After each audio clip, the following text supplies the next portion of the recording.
Welcome to another edition of Interruptions. I'm your host, Otis Smith.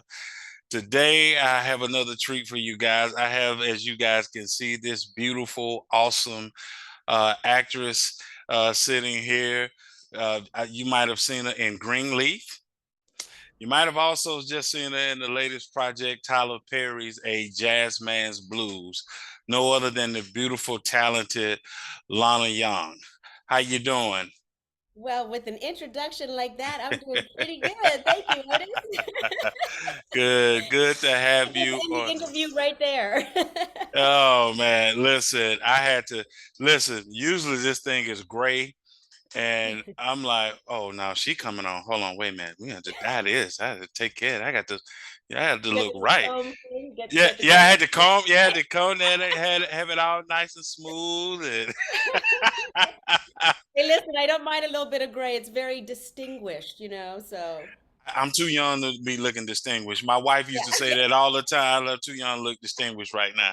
Even though I'm a Yeah. grandfather of five, I'm still too young to be looking this. Yeah, You have got to be kidding me. a grandfather of five. My son has three, and each of my daughters have a child. So I have Wow, five grandkids. you must be an amazing grandfather. I'm better. Listen, I'm a better grandfather than I was a father because you Hey, you learn listen, you learn on it's the never job. too late. Yeah, Never too late. my daughter always asks me, she says, so you did this with us? I said, nah, I messed up with y'all. I that's why I know what to do now. I didn't know what to do 20 some years ago. I didn't know what to do. Listen, it's a learning on the job kind of thing, isn't it? Yeah, Learning on the job. learn it on the job. Yeah. So We're only human. my first question for you, I'm gonna go back a little bit to the beginning, which is, did you choose acting or did acting choose you?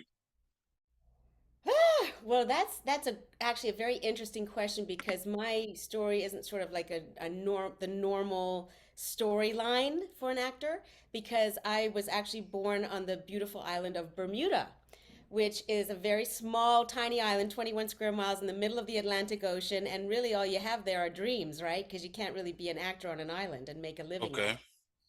So I would dream about it, I would think about it, but I went down the course that everybody else does. I was in business, I was in finance, and I didn't actually move to the United States till I was 28. Oh, And okay. yeah, and I moved to Boston. That was my first landing spot, and I didn't move there to become an actor. I moved there because the man I was dating wanted to marry me. So That's smart. That's smart. yeah, but you know what's interesting is like even on the island, I was involved in theater and I did some voiceover work there, and I was doing everything I could just to feed my soul and my spirit because my corporate job just wasn't doing that. And I Okay. just always had this vision in the back of my head that somehow, someday, something was going to happen with it. And then when I was 33, after, dipping my toe in a few little sort of Mm-hmm. amateur things in Boston and realizing that I was a contender in the United States outside of the island, I decided to go to drama school when I was 33. Okay. Okay. There's nothing wrong with that. Not absolutely nothing. I was just in a Tyler Perry movie, so obviously I've made the right decision. Well, the reason I say that is because when I graduated high school, I wanted to be the black John Madden. When I was growing up, John Madden was covering all the top, football games, and that's what I wanted to do. And I let someone talk me out of my dream, and then Oh, thus now the last 3 years, it's come back to me full circle with this podcast, and so that's why I said that was nothing wrong with that. 33, you still knew what you wanted to pursue and what you wanted to do. absolutely. And in fact, I want to just talk about that for a second Sure, go because, ahead. we talk about dreams, and sometimes when people have goals in their mind and they don't meet the goals the way they envision them to manifest, Mm-hmm. they give up. Mm-hmm. Rather than looking at it like just a little detour here and there, and all the things that are happening along the way are somehow bankable experience that will lead us back to that dream if we don't give up on it. Right. And you're living proof of that, and Yeah. I'm living proof of that. And that's sort of a message that I hope to really that resonates with a lot of people, that it's never too late to discover something new about yourself or to pursue something that you've always dreamed of. And that's listen. what's so amazing is this podcast has been more therapy because speaking to different people like yourself and hearing different people's perspective on things and thought process expands your own thought process, right? Whether you agree or disagree, but just how other people think. And sometimes you can say, you know what, I never thought about it like that. And it helps you become a better, rounded person. Absolutely, Otis. And you know what? You have to be open to receive that, though. And if we want to grow as people, if we want to evolve through our lives, we have to be open to receive and to learn and be willing to shift perspective in order to self-actualize and grow and become the better version of ourselves, right? So I really Yes. appreciate you saying that. That tells me a lot about you as a human being, Well, you know. listen, I learned when I had the opportunity to interview the legendary Bill Dukes, and he talked about being the first African American to direct the TV show Dallas, right? And when he got there, because we're talking about the '80s, right? When he Yeah. got there, they're looking at him like he was a errand boy, a messenger, or something. And they was like, "What are you here to deliver?" And he said, "I'm here to deliver my talent." Love And he said he wanted to open up a can of whoop ass, right? But then he said, but then I wouldn't have got on the set. So I told him that I said, you know what? You just taught us how to deal with racism. Yeah. You know what I mean? Because if you come in He the would have angry, he would go have ahead, been go ahead. feeding the narrative. He would have been feeding the narrative, and it would have been like, see, told See, and he rose above, and he went there and he did his job, and he didn't let all that noise get in the correct. way of his vision. And I love that. I love that so much. And that takes a big person because there's a lot of noise out there. There's a lot of obstacles, and you can either let it be your fuel or you can let it be your downfall. And I Well, choose for it to be my fuel. my next couple of questions gonna speak to that. We're about to speak to that. So my next one for you is, let me ask you a question. What were some of the steps though that you took in pursuing your acting career when you were chasing it? When I actually made the decision to do it as a career, not just as a hobby, I knew that I had been doing it amateurly for years, but that Mm-hmm. I felt as though I could go deeper Mm-hmm. with my performance. I had the natural talent that you always talk about. Oh, you got natural talent. I had natural talent, but I felt that I could go deeper and I just didn't know how. I didn't have the tools. Okay. And I figured if I was going to shift course in the middle of almost the middle of my life, um, you know, I would need to be trained or at least be surrounded by people who could guide me in the right direction to get me at the level I would need to be to pursue it successfully, Right. successfully as you can. So, I auditioned for the drama school, and I actually auditioned for a school in London, and it was a day-long audition. It scared the living daylights out of me. I Ooh. flew to London. It halfway through the day, they said if we will go and deliberate, and then we'll come back to the green room, and if we call your name, then we've seen all we need to see today. And I was like, Oh oh wow. Lord have mercy. And Wow. this was the beginning of how it feels to be in this industry, right? You're Okay. always waiting for someone to decide about you. And Wow. that's a really important thing that I would like to talk about a little later, just about your own self-belief. Sure. They came back. They did not call my name, which meant that I was staying for the rest of the audition. And then a few weeks later, I got a package in the mail to say that I had been accepted, and I was over the moon. So that was one thing I did, was that I pursued training that got me to the level that I wanted to be at, to give me the confidence to step into this career like, here I am. I'm ready to do this. I have the tools I need. Um, Next was moving to Los Angeles. Now, that's interesting because I moved to Los Angeles in 2005, Okay. and I was already in my 30s, and no one told me that for a woman, especially Lana, you're aged out. Yeah, I hear that a lot. I hear that a lot. Right? So here I am, mixed race, brown girl, in my 30s, heading to LA like I'm here, and it's like crickets. So at that time, it was very Caucasian casting and very young. Right. Very race specific. So if they weren't casting sort of Caucasian actors, they were looking very specifically at, African American or Latina or Asian, so on and so forth. So there wasn't a lot of space for the in-between person like me. I'm about to And say because you cover all that. You right? I cover all that. cover So all that. we had this one small moment in my career in like the 2014 where it was called Ethnically Ambiguous, and oh boy, did they love me then. Um, but yeah, so that was another step, was to move to Los Angeles. But I booked a few things out there. I booked my first TV show, which was Zoe 101, which was exhilarating, and I booked my first feature film, which was called Beginners, and Christopher Plummer won the Oscar for that, with Okay. Christopher Plummer and Ewan McGregor. So that was very exhilarating, but it wasn't a happy place for me. It chipped away at my spirit a little bit, and I just thought I need to regroup. And Okay. I ended up moving to Charlottesville, Virginia. Okay.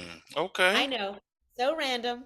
But I had the man I was dating at the time had family there. It was like a warm hug. It was a great place to take a step back and kind of just think things out. I started an acting school, which fed my soul. I Okay. loved it.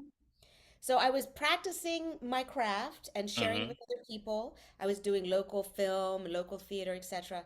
And then 2014 rolled around, and I said, I'm ready to get back in that saddle. And I got a fabulous agent called Susan Walters with STW Talent in the Southeast, and immediately started booking. And it's like the industry had just caught up and finally had something for older women and brown women, and and that's just sort of where I look at my career really getting started, was 2014. That the amazing part, what's always funny to me when I hear those stories and I see someone like yourself and seeing some of your work, and you sit there and say, what is wrong with you guys? I'm talking about Hollywood. I'm just talking about Hollywood because it's like, listen, talent, what you don't understand about the fan base. I'm talking about Hollywood. So when they see this, yeah, Otis said it. The thing about the fan base wants talent. That's all the fan base want is talent. Can you do what I mean, any genre you want to go in musically? Can you sing? Okay, Right. it doesn't matter that you're not a size 8, 12, whatever. Can you sing? If you can't Sure. sing, you can be beautiful all day. You can't sing, get out the stage. Because I'm here for you Yeah. to, quote unquote, sports is the same way. Can you play? If you can't play, you will not be playing this sport long. So what Hollywood needs to do is get out its own way because people are looking for talent. Can you act? Can you pull me in to Storyteller. to that storytelling? So they need to Yeah. get out their own And way. you know who does that well? Tyler Perry, yeah, Tyler Perry. you know. And you know He what? I'll be glad when I run into him. I will be so glad because Tyler Perry and I used to work together. Tyler really. Perry is the guy when he tells people he used to do bill collecting. I was working with him in Marietta, Georgia, and he was in the break room one day. I'll never forget it. He was in the break room one day, and we was like, "What are you doing?" He's like, "I'm writing a play." And we just looked at him like to the left. We played him to the left. Like, you hear him? He talking about writing a play. He writing a play.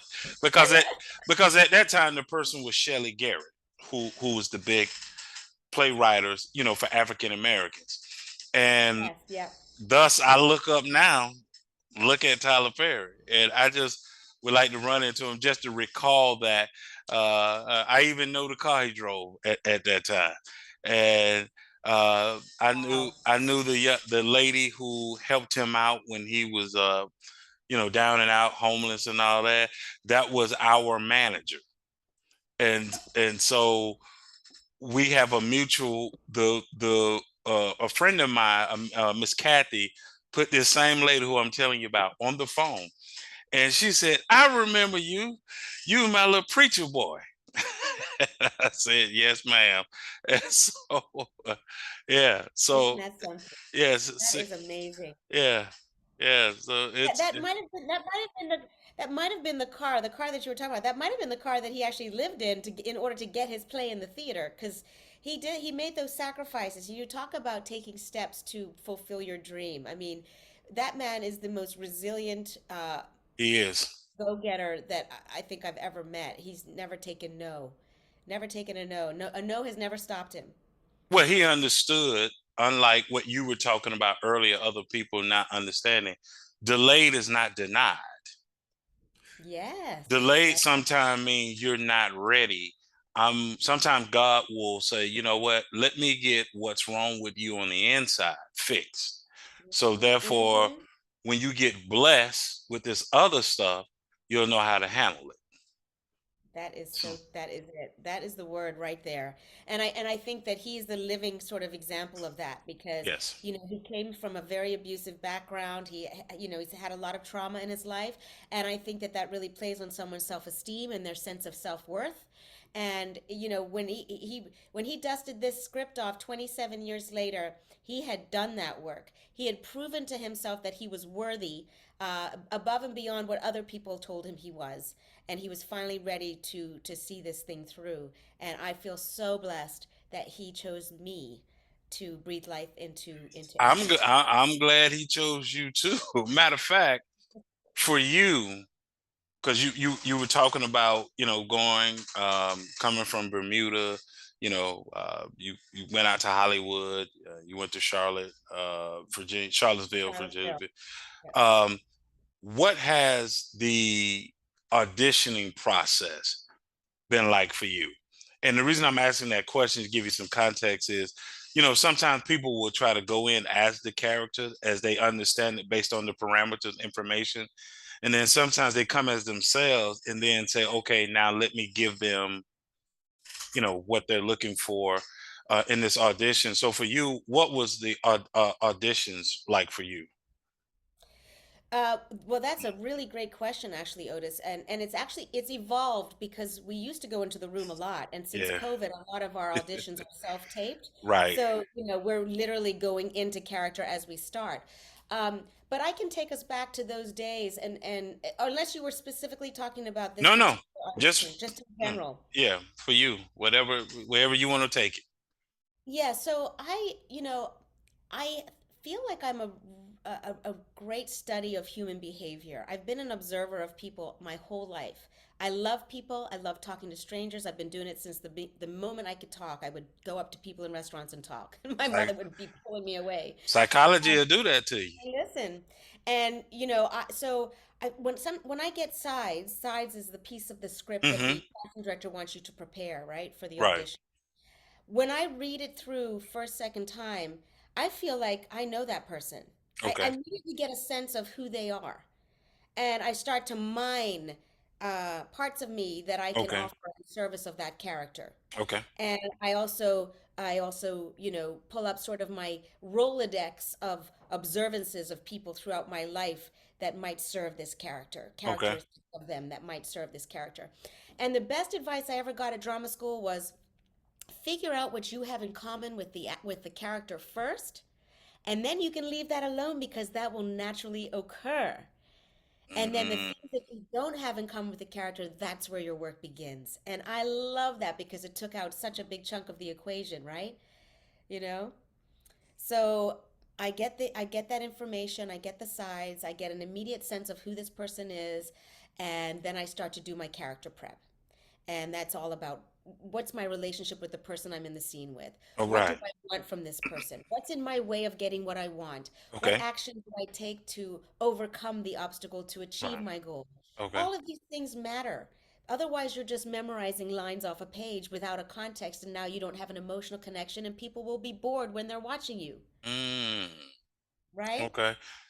I'm sure you've seen something where someone's crying or they're upset or they're in a precarious position. You're like, I don't care about you. Yeah. Well. And then, Yeah. Yeah. right? Well, And but you put it in a way that I've yet to hear. which, like you said, is to connect, far as in a sense of where you can bring the emotion, not necessarily always just trying to connect with the character to humanize them, but also to connect with them. So whatever this scene calls for, you can bring some emotion to it versus, like you said, just memorizing the lines. Every actor I talk to, I say, I also wanted to act. I say, but they gotta let me freestyle. I can't, and be all this memory the lines and all that. I don't have time to keep saying that, be stuck on one word. Otis, you might actually surprise yourself because I always do my character prep before I start memorizing. Hmm. And that means that when I start to memorize, it's within a context Okay. and therefore it's more retainable, right? So instead of just memorizing a whole bunch of words on a page without any connection to me, I do the work first and then I memorize and then it starts to make sense. The answers, what I say, what I'm hearing, all of those things make more sense because I understand why I'm there in the first place. Gotcha. Gotcha. Your your um your ability of acting, from what I've seen, what I like about you is, when you step on the camera, you own your scene that you're in. You're Thank you. not you're not like, just one of the people that was in the movie, right? Like, you I remember asking comedian Micah Collier, that is like, how do you play a character? You're not the main character, right? But you're a character, and you like can steal the show within a scene, and not be you may not even be in the movie anymore. And he talked about making quality versus quantity. It's not about, oh well, I'm not all over the movie, so let me just do my little thing. And he said, no, you take what they give, what you have to work with, and you just do the best that you can. And a lot of times, he said, when you do that, that character can become memorable, even though you weren't in the movie, that long. Absolutely. I mean, for me, it's all about supporting my fellow cast, right? Like, we're in here to tell a story. Hmm. And if I'm not a team player, Hmm. then it's going to just be one-sided and it's not going to be interesting and it's not going to feel fluid. And so when I'm in a scene, I bring my A game because I want to support that other actor in what they need to do as well. They can't do their job unless I'm helping them and supporting their work and vice versa. So for me, it's collaborative. Whether I'm a star in it or if I'm just a supporting character, I shouldn't say just if whether I'm a I know supporting what you mean. character, you know what I mean. It's all about supporting each other and telling that story as truthfully and authentically as I can. And for me, that's the sweet spot.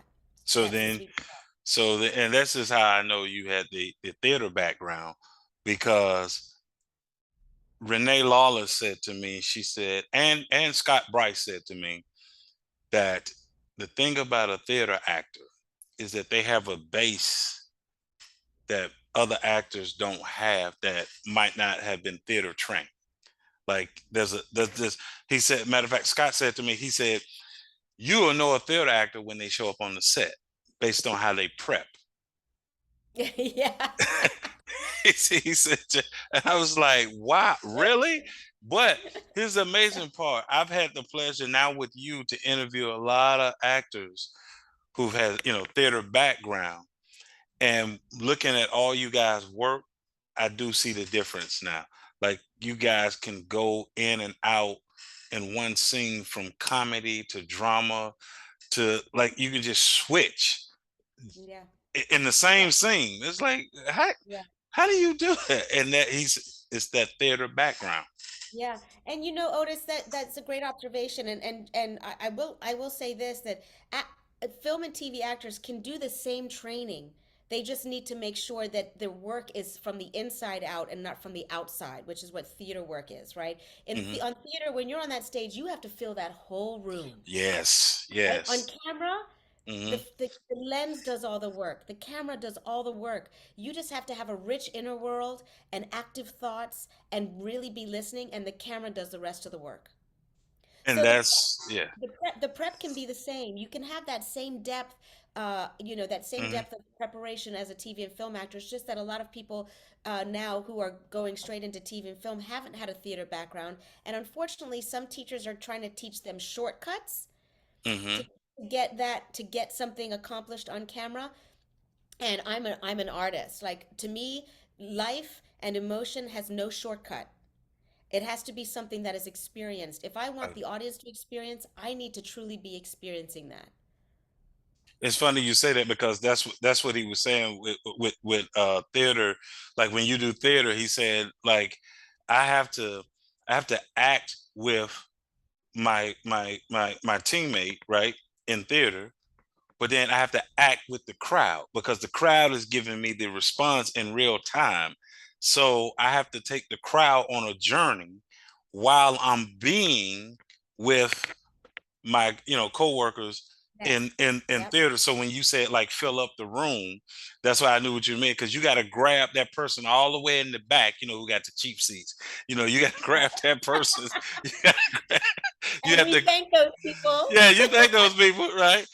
But you have to bring them along with you on your journey in theater. And then he said what you're saying is that now when I get on TV, I don't have to project as loud. So now he said I just have to be, and the lens would capture what I'm being.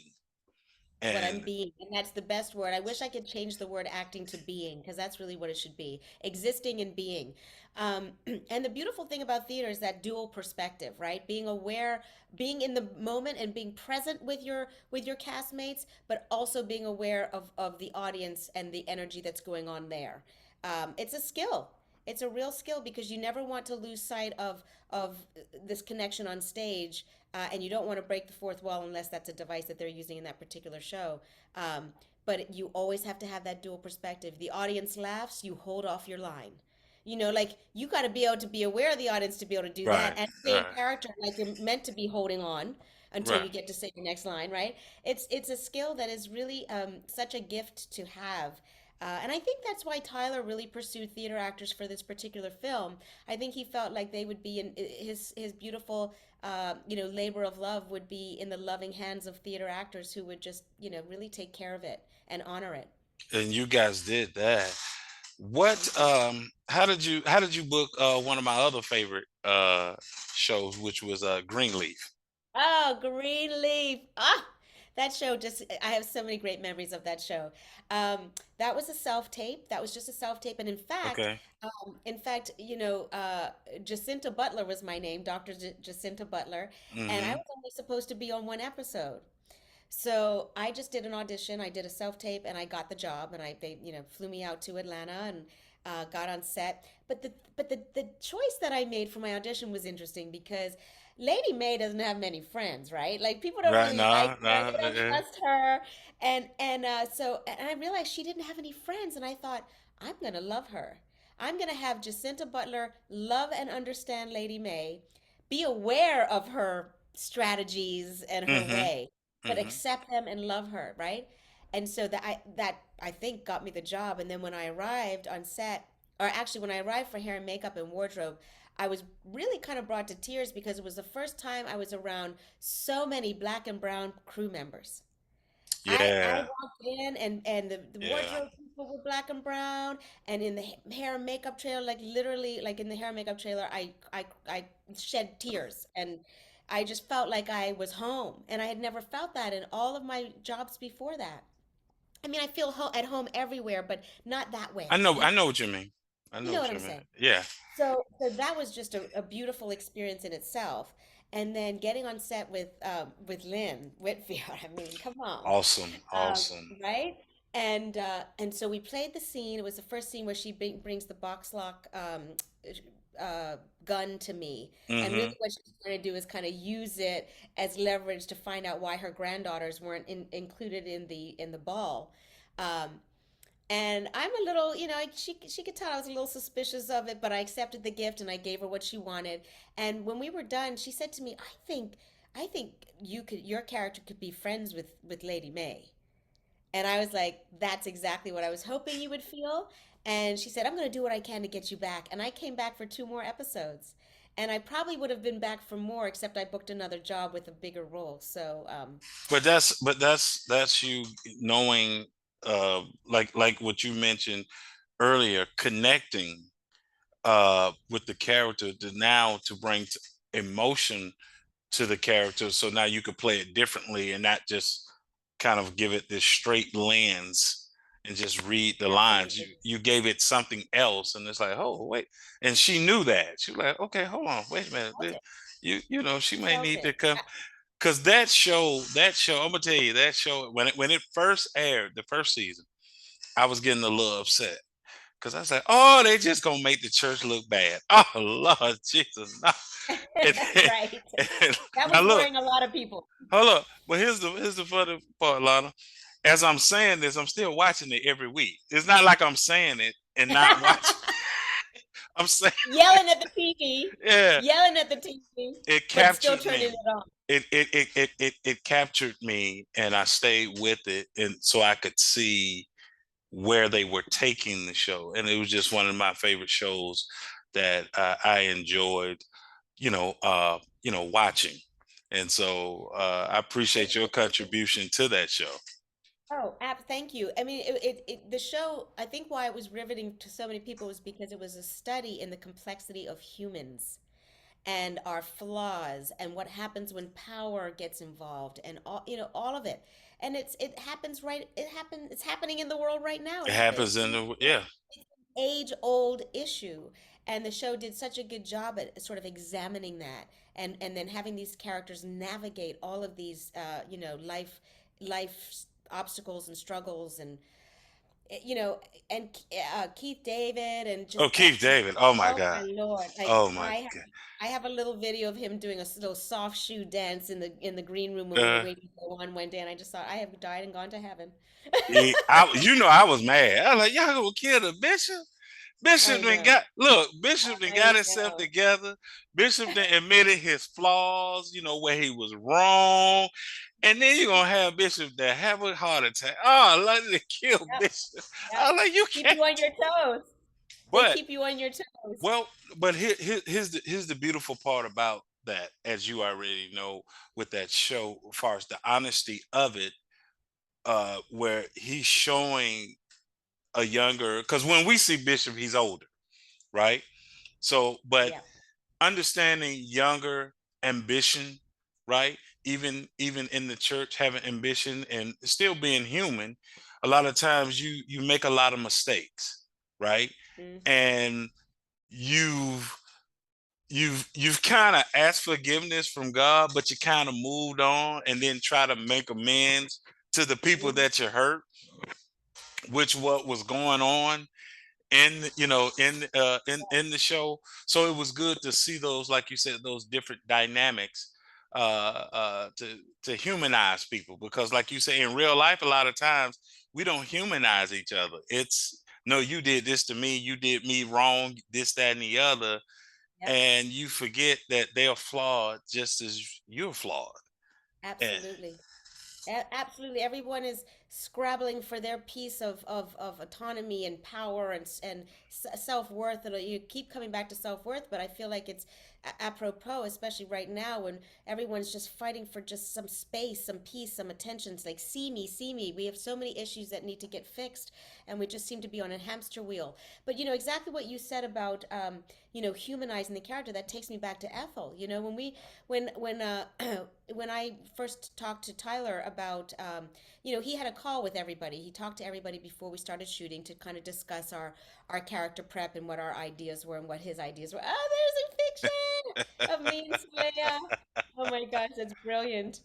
Um, you know, he really wanted her to be evil, and we talked about I want to make sure that we're oh, you was evil. Right. But we want but I don't think she was born evil. And that's what I wanted to convey was that she had the set of circumstances. It's not a stretch, right? To think that she was also sexually, physically, and emotionally abused by her father like her father was doing to Leanne. right? Well, you went there, so now we got to go there. I'll have to come to this question later. So we got to go there now because you know. So hold on. Let me get a different picture because you used the word evil, and so we're gonna have to go with this one right Uh, here. Wait, your head, Oh yeah, there you oh go, Lord. there you go. Get I'm your, gonna go back to get the other. yourself together, girl. Get You yourself know, together, girl. with, That, oh, I'm sorry. But here's where I want to go with it with you is the interesting dynamic with that character. Um, and you talked about it earlier. I knew you would be able to sink your teeth into this character. And one of the questions I had for you about this character was, were you able to identify with this mm, character? And I know you were. I know you did. And let me tell you how I know you did. Because I saw an interview with you that you did. I have to watch interviews before I interview you because I try to make sure we're not having the same conversation. love it. So yeah, I'm like, nope, not asking her that question. so so you talked about being from Bermuda and and light as you are, and you know, and I'm sure in your real life people looked at you and, hey, what are you? You black? You white? What Okay. you Mexican? What's up with Latina, yeah. you? Yeah, you listen. What's happening with you? You know, and hey, I look. I'm from Atlanta, so that's that southern thing. That's a southern. It's a I love southern it. thing. So the interesting thing about the character was she, you know, she's black, but because knowingly in that time, that dispensation time, how hard it was for black women is, I'm not gonna be who I am because I need to get out of this hole of where I am. And so I'm light enough to pass for something else. And how that can also be an internal struggle because I'm living one way, but this is who I really am. Yeah, it's heartbreaking and it makes me emotional every time I think about being in that position. It is it is heartbreaking that we live in a system that puts people in that position to begin with. And you have a woman, light-skinned woman who, you know, we all know how back in those days we ended up getting lighter and lighter Hmm. on our in our Right. race. Um, and here she is in an abusive, you know, now I want to make sure I say this clearly. Tyler did not write into the film that I was abused. This was work that I did because I had to figure out, I had to justify how Ethel could leave her child behind in that circumstance. And what I decided was that I was abused by my father as well. And maybe even Leanne was a product of that. That was also a choice I had made. That's not something that Tyler chose, but I chose that to make it the stakes really high for me. Mm-hmm. And every time I saw that child, I was reminded of that. And so I had to get out. And knowing that, seeing, experiencing as Ethel, people treating me in different ways when I was in the white areas, Mm-hmm. that okay, all right, I seem to be treated nicely out here. People are seeing me, they're respecting me, they're giving me this, they're giving me that. And I want to just say also, I am not justifying her choices to falsely accuse by you. uh, it's very easy for me to judge as Lana sitting in 2022 and go, I would never do that. I don't know, but it's not, you know, it was a hard decision to have to play. Can I But tell you what I took away from that? yes, please. The Even though we know the character was wrong, we know you was wrong, we know you was wrong because you played it. So I gotta say you was wrong. But it Ethel. was. Not Lana. Let's keep that I'm line sorry. very I'm clear. sorry. Ethel, y'all. It was Ethel. It was. It was. It was her last defense to control her daughter to where to move her daughter where she wanted her to go. Because Leanne was like, remember Leanne was, well, look, I just tell them we black. I tell them we both black, and you like, you can't do that. You see they crazy. You see how She's they'll gonna kill get us. everybody killed if You she will get says that. everybody killed. but you knew, but because this always happened, mama always knows her child. Hmm. And you knew you had to act on what you said you would do to keep her in the place. Well, Ethel, for Ethel to keep Leanne in a place where she was trying to control her. But the funny part is, your character is not why he died. Your character is not why he died. It's the other actor I want to talk to, Austin. Willie Earl. Willie Earl, boy, Well, I said this. I said this after Willie Earl. after our after our screening at the Mm, Paris in New York. okay. We got a had a wonderful interview as well, Q&A afterwards by Chris, hosted by Chris Witherspoon, Hmm. and I sort of said, Ethel teed it up and Willie Earl brought it home, you know. Uh, But it was a spiral of events, and you know it just again it just shows the complexity of human beings. Like, clearly Willie Earl is full of trauma as well. We don't even know what his trauma is to have put him to have to self-medicate the way he did, and then be so envious of Bayou. That's some serious dysfunction. you want And me to I go deep with it? Cause I can go deep with it. Now. I go, listen, well, I just listen. I love going deep. Now, what I did not know, I think Tyler hinted at it, but like you said, he didn't really go all the way as far as clarity. So the key is, was Willie Earl the oldest, which I think he was, but I'm not sure, or was Bayou the oldest? Because he says he says with when he says it's your fault. He's pointing at Bayou, and then he looks at his mother. He said, "No, but it's your fault too." So now we're hinting that she had an affair, which may be because they don't have the same dad. They don't have the same daddy. So I think for Willie Earl, one of the traumas was he felt you always kind of overloved on Bayou, right?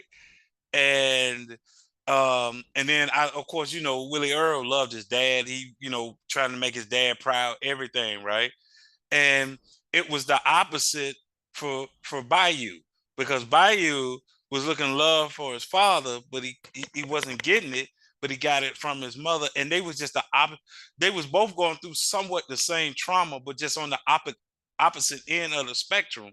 Woo! And the crazy part is Willie Earl didn't know how much he really loved his brother until he served him up, because he's sitting there crying because he knows what he just done.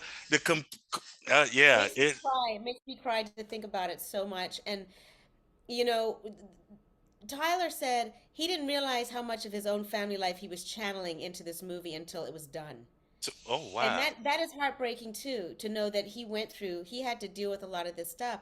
And who knows what dysfunction was going on between Willie Earl and his dad too. What Well, there might have been some untoward things happening there too. he saw his dad killed, but he Yeah. didn't say it until he was still Yes. on the Yes. heroin. He said, and then like you said, the jealousy comes in because he wants this audition, but your manager is saying we need something else, and he's like, no, I'm all you need.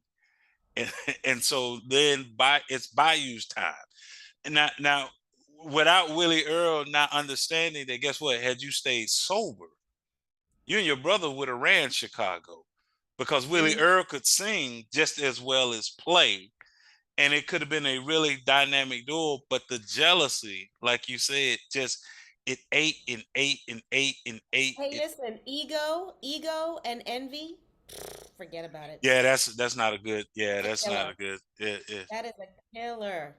Now, And that's one thing that we have to get out of our way in this industry, is you got to get ego out of it, because if you run by ego, you're going to make bad decisions. You're going to do things that aren't, that Willie Earl case in point. You make bad decisions when you're doing it for the ego rather than for the love of it. that's why I said I understood your character, um, because during just I'm a history buff, and so sometimes just understanding what was going on in that time, it's easier for us to look at Ethel today versus then because you're not living in that dispensation time. And here's the funny part that people missed it. Sissy said it to Leanne. Sissy, She said it to Milana, Leanne. She said, I know it's if hard I for could do it. if I could do it. So that was the people got to understand that was the message being served I to am so say, glad. I am so glad Tyler wrote that. I am yeah, so that is the great equalizer right there. Because it wasn't about ethics or principle. It was literally about frigging survival. And if I'd like to think if I had the opportunity to do it, would I do it? I probably would, but I can't. this That's the great. I didn't have this as a question, but it's just a sidebar. I just want to ask you this right quick. This probably gonna make you laugh. Did you die? Cause, cause, cause Bayou Mama showed up later and she walked all the way, so I didn't know if you were dead. I'm not dead. Tyler's gonna make a sequel called Ethel. Where did she go? I No, was like, it, it's gonna be the prequel. It's gonna be everything from Ethel's I'm perspective. like, Hattie Mae still alive at 40 something years. Hattie Mae still alive. So then I'm sitting back, Lana. I'm like, well, when did she have Willie Earl and Bayou? Because for her to still be alive, she had them young. She must have been I younger than know. we thought. I know, I know, I know. Yeah. Um, There's a lot, I know there's a lot of people who have a lot of mhm. questions about the characters and stuff like that. And, maybe there, I don't know if there'll be a sequel or not. I get that question a lot. I have no idea. I honestly don't. Um, but all in all, I think he created a beautiful story. Oh It was yes, shot beautifully. The cast was divine. I loved working with it, and the music and the costumes and the wigs. I mean, Mia Neal, just won the Oscar for Ma Rainey's Black Bottom, and then boom, she's on with us yes. the next day, making our wigs. Wow, It was tremendous. Debbie wow. Allen, I'm getting Well, my hey, I'm once getting my wig fixed by Mia Neal when Debbie Allen walks in and just starts chatting to us, and I'm just like, you ah. get Debbie Allen, I still remember Debbie Allen from Fame. Oh my That's how far I go back with Debbie Allen. inspired me so much in Fame because she was really kind of one of the only people on TV that looked like me. Well, it was You one know, other. It was one other that looked like. from the Jeffersons. No, no, no, no, no, no. From Fame, from Fame. Oh, from And I had an opportunity to interview her, which is Erica Gimple, yes, who yes, played yes, the TV Coco. Uh, yes, yes. Oh yeah, man, yes, yeah. and then just like having the idea of a school like Fame for me living in Bermuda, that was just like, oh man, Oh, that was my I show. could dream about I could dream about that all day long. And look what Yeah. happened. It came true. See, because hey, I told her, I said, if you or Debbie or Gene Anthony Ray didn't perform in that episode, you was like, the show was all right. It wasn't, No. because you were looking for those characters that, like you said, that look like you to stand out. And of course, Michael D. Lorenzo. Oh, People oh my forget. God. People think, I knew him before New York Undercover. I knew him on Fame first, and people forget that is him in the Michael Jackson "Beat It" video. Uh-huh. That's right. Yes. Yeah. Oh yeah, Yes. I go I go way back. Yeah. Oh man. Wow. What? Let me ask you this: what is it about acting that intrigues you? I I really like I love to step into the shoes of another person and experience their existence. Oh, I that's you know beautiful. Wow. I just really like I said, I really love talking to people, and I'm fascinated by everyone's stories. Everybody has a story. And I wish people would talk to each other more because wow, I've heard some amazing stories from strangers. And I just love, yeah, stepping into someone else's shoes and and experiencing their existence and honoring it, honoring it. And when it was this sort of ethnically ambiguous time in like Hmm. 2014 where they would put me in all these roles, and I still get sort of cast or asked to be in roles that are Latina. And I'm on the fence about that because I know for so long we have been misplaced, Hmm. displaced by Caucasian actors, right? Playing Hmm. our roles. Um, and I felt like maybe I was doing something bad by playing a Mm-mm. Latina role. Mm-mm. Um, but I asked a lot of my fellow Latina actresses, and they said, Mm. "Listen, you're brown. You need the work. Just play it with honor and respect." And I was like, "Okay, that's all I That's needed all to you hear." need. Yeah. But this is what I love about Tyler's movie, and I know Soleil feels the same way. It's really kind of the first time I was able to just play myself, play a mixed race person, Right. not be fit into some category because of perception.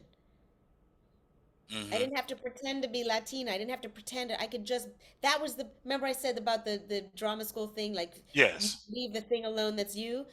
I didn't have to think about that side of it, And you know? you're right. That's why I knew you were able Yes, to identify with the yes, character just far as from the skin texture part yeah. of because And I I knew. understand No, go ahead. Go ahead. I understand colorism. I understand all of that stuff. And again, I will take it back to our ancestors' days when we were pitted against each other based on the color of our skin and our position in, at the plantation or wherever we were. And if that didn't exist, I feel like we would all be simpatico. But we unfortunately we're in a system that really wanted to pit us against each other in order to have power over us, and that after centuries of that, it's we're pulling ourselves out of it now, but Slowly. slowly, Even in this piece, people, slowly. I think people miss the color texture that Tyler did. The mother was light skinned, the father was dark skinned.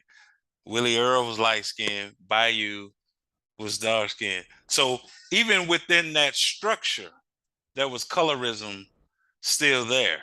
It wasn't like a dark skin, the whole family just dark skin or light skin. It still was a mixture. And it was because think about it, like you said, from slavery days, right? Well, they would tell him Bayou he wasn't special. And dark skinned people hear that all the time, right? Mm-hmm. And dark Mm-hmm. skin, I mean, and watch this. Here's a unique thing. Usually, it's the dark skinned guy that's trying to run away from the plantation based on being in the fields and being treated. But with what happened with Leanne and all that, Bayou character had to leave sort of freedom from the area that he was in, right, to discover himself because he became a man once he was in Chicago. And then you see these two brothers fighting, but you still see light skin and dark skin fighting, even though they're brothers. It Absolutely. was light skin and dark And skin. that is deeply ingrained, deeply Yeah, ingrained. yeah. And we need to work. I really hope that we're working strong and hard and together to move away from that. you But I, know I tell you some good. I can give you the good news on it though, which is funny, and I'm sure you've ran into this in your life.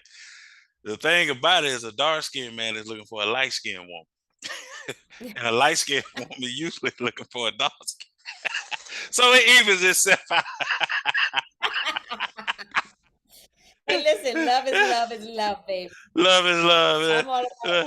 I'm Love. like, if I have chemistry with you, then I got chemistry You with got you. chemistry.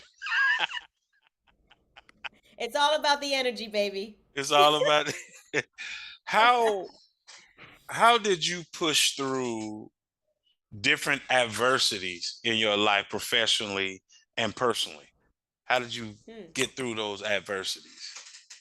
Well, actually, that question takes me right back to what I wanted to talk to you about. When I talked about belief, like self belief. Mm-hmm.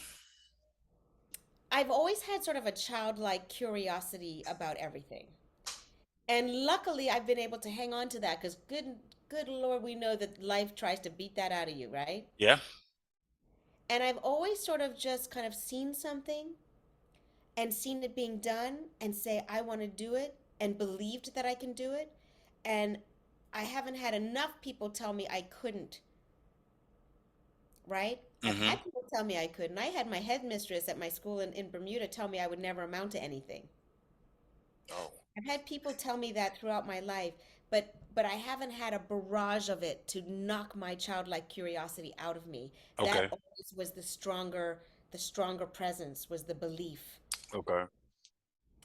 And so I'm also very aware of the unfolding of divine timing, right? Timing. Mm-hmm. And when something doesn't work out when I want it to or when I expect it to, Mm-hmm. I've learned to step back and trust the unfolding of it, and that it will unfold when it's meant to. Or if something happened, if something is taken away from me, like if I've shot a show and I find out that Mm-hmm. it's been recast and they shot it all over again with a completely different actress, Mm-hmm. that could tear your heart out, Oh, okay. right? Mm-hmm. But then I sit and think, okay, well, there is a reason why that happened. And the universe, God, whatever you want to call it, is running defense for me. Yeah. And I just have an innate trust of that. And I'm so grateful for it. So self-belief, I don't doubt that this path is possible for me, not one Mm-hmm. bit. Even when the going gets rough, I just sit in it and I go, gotta get through. I'm not saying that that I sit here and smile all day long. There have been sad moments. There have been Of moments I had to course. pick myself up off the floor and pull myself through it. Um, but at the end of the day, it's self-belief and a trust in the unfolding of it. Gotcha. Just two more questions, and they're quick questions. So, Well, uh, I'm having fun, so you know. oh, okay. Hey, well, what inspires you then? Ooh, ah. You know, it's actually quite simple. I really look forward, and I'm doing little bits of it now, but I look forward to for my voice to be so big that I can help a greater range of people. Okay. So I love to mentor, um, and and I love advocacy. I love activism, and I love all that stuff. And when I think of, and I won't use the word celebrity because that's not what I'm reaching for. But when I reach that level of visibility Mm-hmm. and respect in my career, like Viola Davis, that's my Mm-hmm. inspiration right there. Um, Yeah, I love her. and she had her breakthrough role right around my age, so I'm looking at her going, okay. Thank you for leading the way, Woman King. Um, so, when I think about my aspirations and rising to the top of my game, I think about all the things I can do for other people. Okay. And maybe the voice I can have for people who are voiceless. That's what drives me. Well, Denzel said something interesting where he said the most selfish thing he ever did was give. Because it makes him feel good. Hey, listen. So Is that it's not even really selfless for him. It's actually right? selfish, but still giving. You still being selfless because you don't have to give. But so by you If doing that, you know, if it's a if it beautiful thing. if helping other people is selfish, then I'm gonna be selfish all day long. I, And I feel like you get farther in life when you don't make it about you, the individual, and you make it about other people, and then you start to see yourself achieving things that you wanted to achieve, and probably bigger and far beyond your eyes. Because I always tell people, only reason is lonely at the top, you didn't bring nobody with exactly. Thank you. That's the perfect way to say it. I think doing everything for me is boring. That would be so boring. If you can't pay it forward or share your experience with people. When I started in this business, I didn't have any connections. I wasn't American. I didn't have people here. I had nobody in the business. I knew nothing. And I made a lot of mistakes and I had to learn the hard way. And I was hell bent on making sure that I could help as many people as I could to get started in this industry with the least amount of struggle as possible. Sure. Because business Right. already has struggle built in. Right. Getting started and knowing what paths to take and how to audition, how to get headshots and how to get agents and how to network and all that stuff, that's something that I can give that for free. That's easy. That doesn't take anything away from me to share that information Right. with Yeah. Yeah. It doesn't. you know. And I know how it makes me feel when someone has gone out of their way for me. It's touching. It fills me up. And I want that other people to have that feeling as well, My that final they're question. not alone. Oh yeah, no, no, no, and that's why I said that it is good to give because you're trying to make sure, like you stated, someone doesn't make the mistakes that you made, right?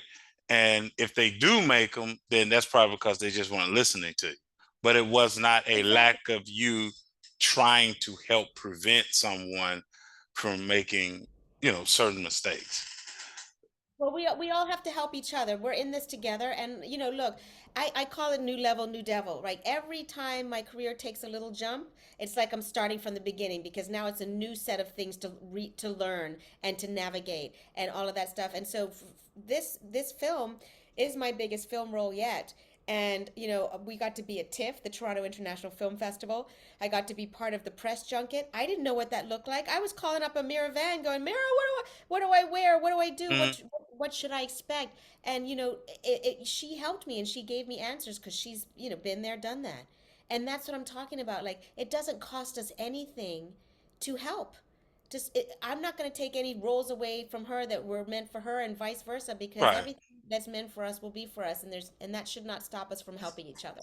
And you, like I said, you did such an excellent job because of, like I said, like, not it's not just the makeup, but the acting that you did with it. You seemed older. That's why I said when I was I'm seriously, I was looking you up while I was watching the movie. I was like, yeah, I'm gonna interview her. We'll get this together. And I kept looking at the TV, looking at my phone, looking at shit, like, that's her. Yes. Okay.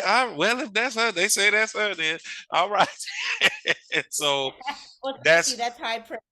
yeah, That's because high. I mean, you know what? Because the great part is when you can own the character, like you said, Tyler Perry wanted you to play it. I want you to be mean. I want you to be. I don't want nobody rooting for you. You know. Right. So in order to do that, and the amazing part, I heard most actors say, normally when a person plays a villain of some sort, an antagonist, like you play, usually that person is very opposite of the character that they play. But then they say it's a lot of fun playing that character. Well, listen, it is. It's like I make a living playing doctors and really empathetic characters, and I'm like, I became an actor to really go deep and do some detective work. Like, don't give me something I do every day. Like, Yeah. I'm an empathetic person. That's easy. But one of my favorite moments in the film between Leanne and I, Mm. Soleil Pfeiffer, who's tremendous, a tremendous talent. Was when she's in the car and she's looking for the keys and she Oh calls yeah. me evil. And Yeah. in that moment, I was so hurt by her thinking I was evil, and I really hope that showed through because I wanted that moment for Ethel to be like a,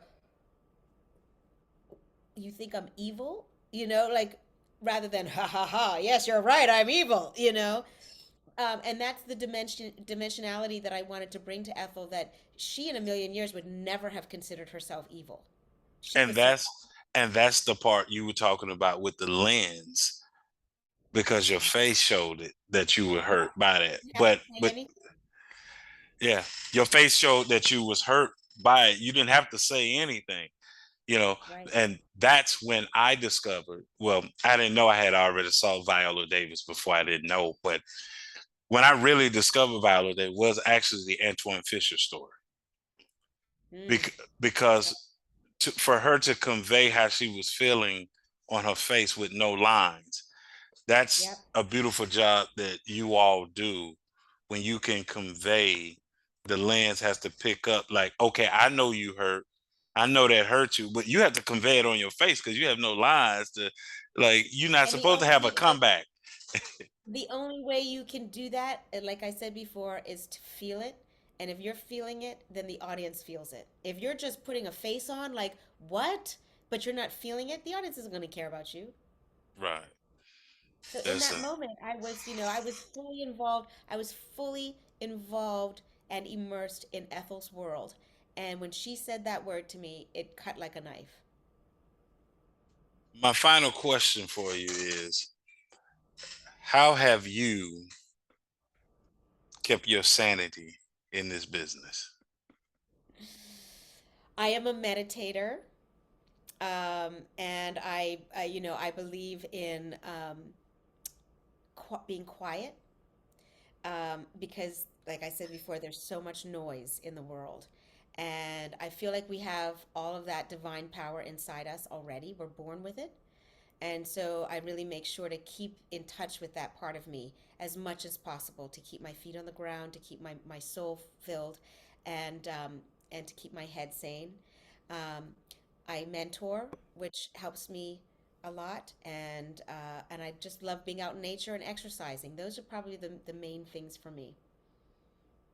Well, I appreciate you coming on the show and speaking with me, having a good time, laughing, talking about your journey. Um, I'd love to bring you back on the show. Normally, when I bring someone back on, I pair them with someone else. And so, Oh, that would be yeah, fun. yeah, maybe we could do something like a round table. Someone like yourself, Renee Lawless from the Have and Have Oh, Nots, yes. Jay Bernard from the Miss Pat Show, Erica Gimple. I, All you guys I that have this theater yes, background, I would love love to that. kind of bring everybody together and talk about that because the reason I love doing it because sometimes I like to see people who don't realize this person is a fan of theirs, Right, have seen their work and just have some interesting, dialogue. right. And all you guys, I'm a big fan of. I champion you all, and like I said, I thank you for coming on the show, blessing me with your presence. Oh, Please, thank you. oh, I just followed you on Facebook, Twitter, and Instagram. Thank you. And I want to add somebody to that list. I really loved your interview with Tina Lifford. And Woo! That was deep, wasn't it? I just love her so much, just as a human being, and an Yes, artist. So just keep that in mind. she whew, she blew. Let me tell you something right quick before I let you go. There's two interviews that didn't go the way I thought it was going to go. Like Tina, no, I'm saying great interview, but she was just something.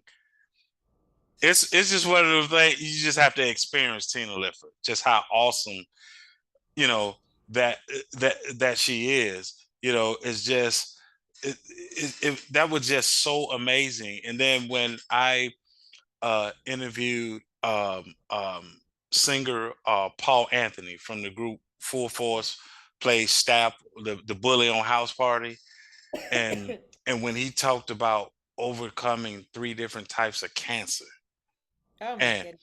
and then he talked about he and God. This is what blew me away. He talked about he and God was on a first initial basis, not first name, first initial. Oh And wow. he Okay. say, he said, I'd be like, yo, G, what's up? He'd be like, yo, P, let me tell. And it was so authentic, right? It was Yeah. just Yeah. beautiful. Like when you get stuff like that, you like, wow. So I love yeah, I most definitely want to bring you back on and just try to juggle everybody's schedule, when everybody's available. So much continued success for you. Looking for new and bigger things from you. Just continue to be blessed and be safe out there. Thank you so much, Otis. I enjoyed this so much. You're a great conversationalist. I loved your Thank you. questions, and you are a bright light. Keep doing what you're doing. Thank you. Love you. Peace. Love you.